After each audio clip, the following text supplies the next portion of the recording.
When you're ready, Dr. Ely.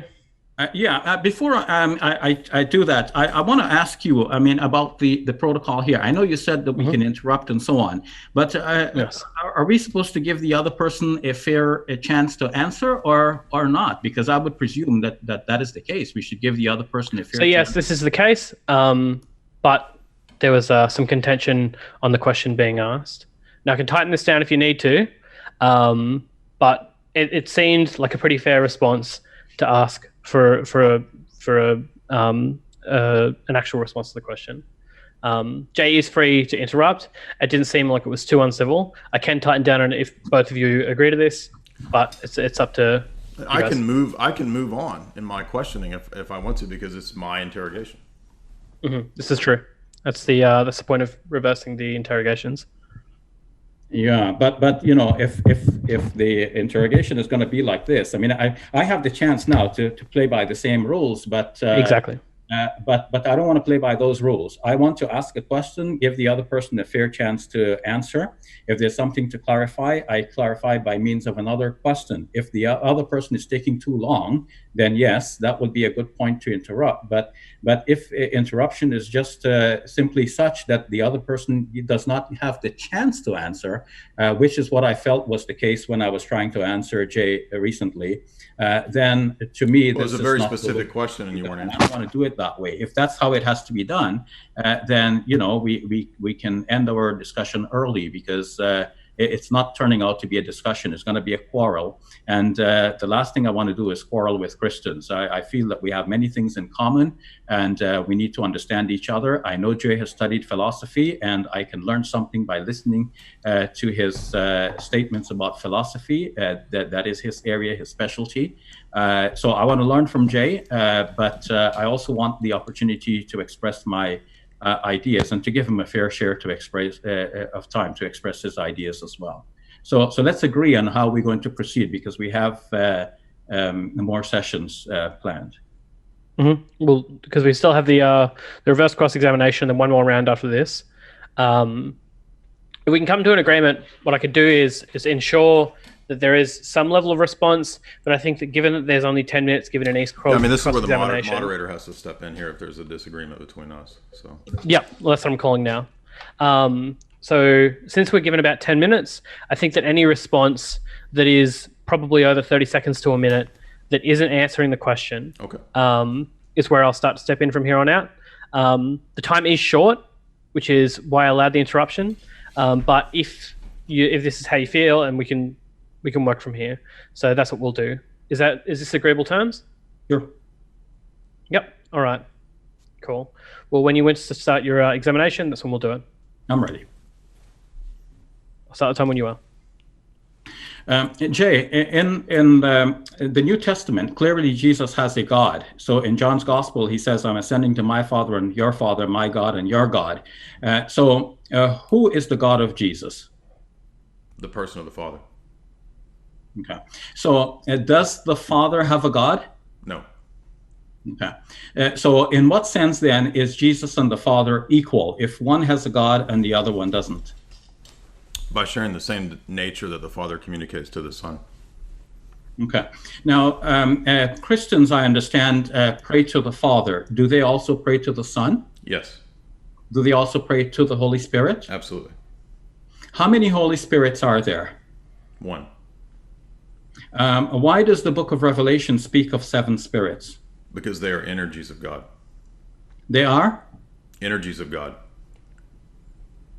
Energies, did you say? Mm-hmm. Okay, I wasn't sure I heard you right. Okay, so how many of these energies does God have? They're infinite. Infinite. So there's an infinite number of spirits. No, the spirits is a phrase that's used to describe different attributes or powers or actions of God. In our view. All right. So, but these various spirits are not separate persons in the Godhead. Correct. Okay, so there are only 3 persons in the Godhead. Correct. So when you ask me about the Quran and you ask me about the various aspects of God and whether there is a unity or a simplicity or how God is at that level, how do you reconcile these various spirits with the idea that there is only one God? Because, as I said, they're energies, so they're attributes. Just like in Isaiah 11, we have the different attributes or powers that the Messiah possesses when he speaks of the spirit of knowledge, the spirit of wisdom, etc. We just see those as different actions or attributes of God. Okay. Now, we all understand that Christians are not claiming that Jesus became God when he was born of Mary. He was God from all eternity, if indeed he was God. From all eternity, was he a spirit being?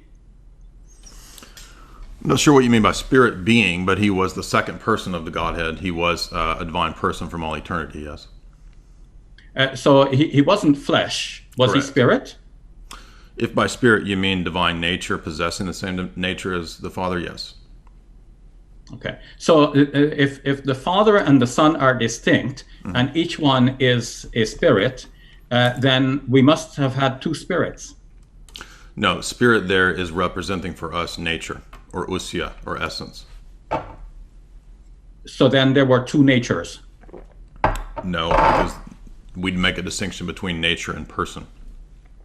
So there's a distinction between nature and person, but no distinction between nature and spirit.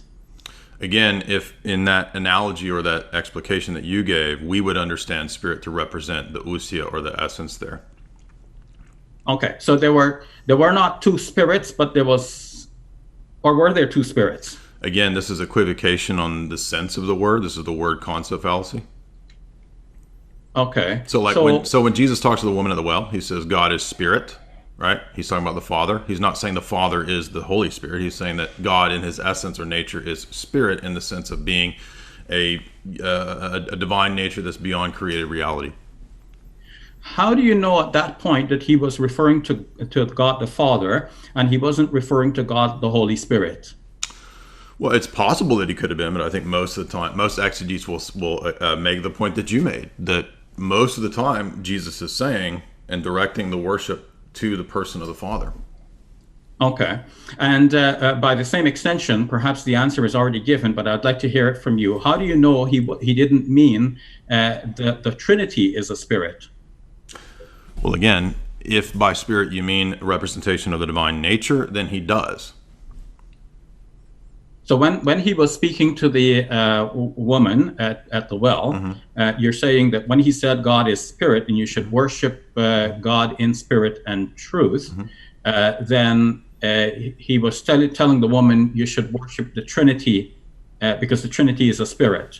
It's implied there, but I don't think that just because every time that the word Trinity or is not mentioned that it's not. I mean, for example, in our view, if Jesus says, I came at the behest of the Father, just because the Father and the Son are mentioned, it doesn't. We don't necessarily assume that. Oh, well, then the Spirit's not there. In other words, sometimes words can encompass a totality, or sometimes they can pick out a particular. Just depends on the context. But even within that verse, there's a distinction between, in our view, two notions of spirit there. God is spirit, and those who worship him must worship in spirit. So we don't worship in the essence of God. That's not possible.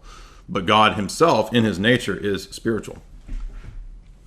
Yes, and so now we're at the point where the Father is obviously a spirit, according to what you've explained. The Holy Spirit, by definition, must be a spirit. And the Son is also a spirit, but you're saying in one sense. And yet the three share the same nature.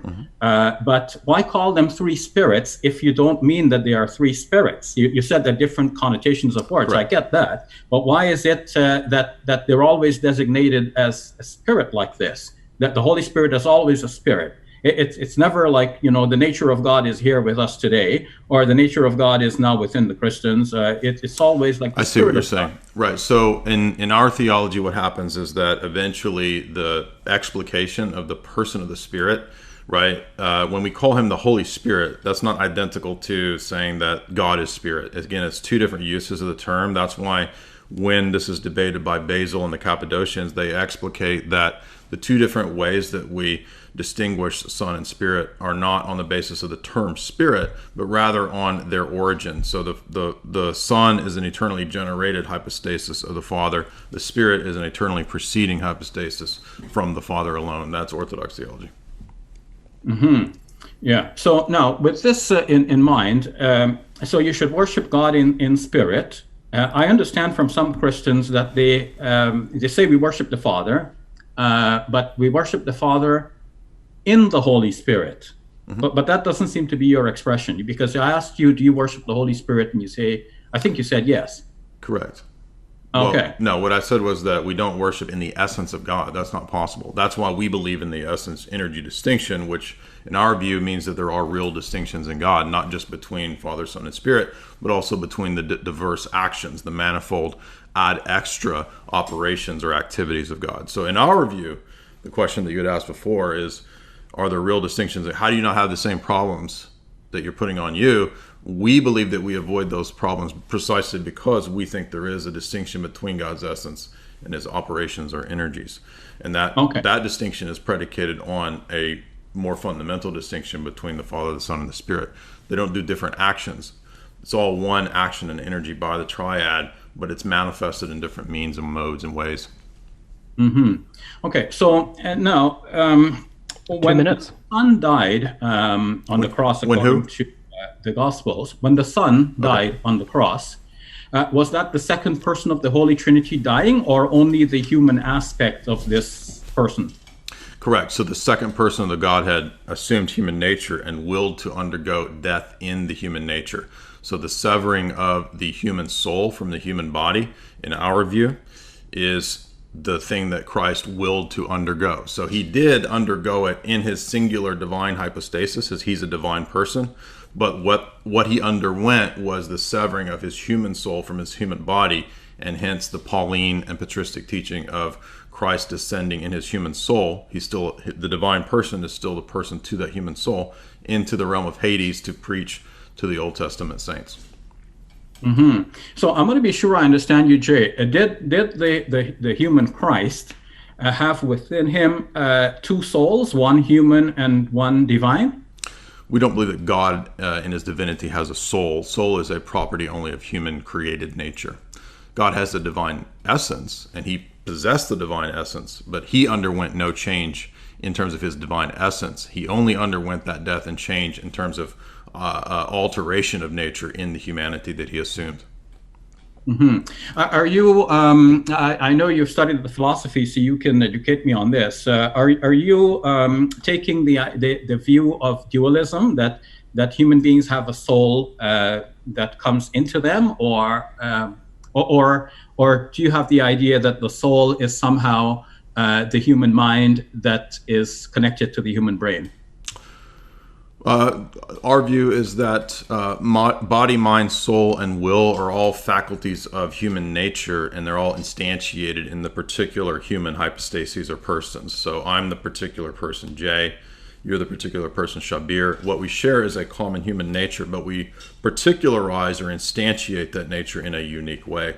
We think that, according to the Eastern Fathers, is an analogy for the Trinity, but obviously not a one-to-one correspondence, because the mode of being that creatures have as distinct, separate, discrete beings is obviously not the mode of being that the Trinity has, because the Trinity is a unity. So they always indwell one another. They were never apart. There's no spatial relations in God or anything like that. There's no composition, but humans are composed. Yeah. I don't know how much more time we have for this. That is time. Yeah, okay.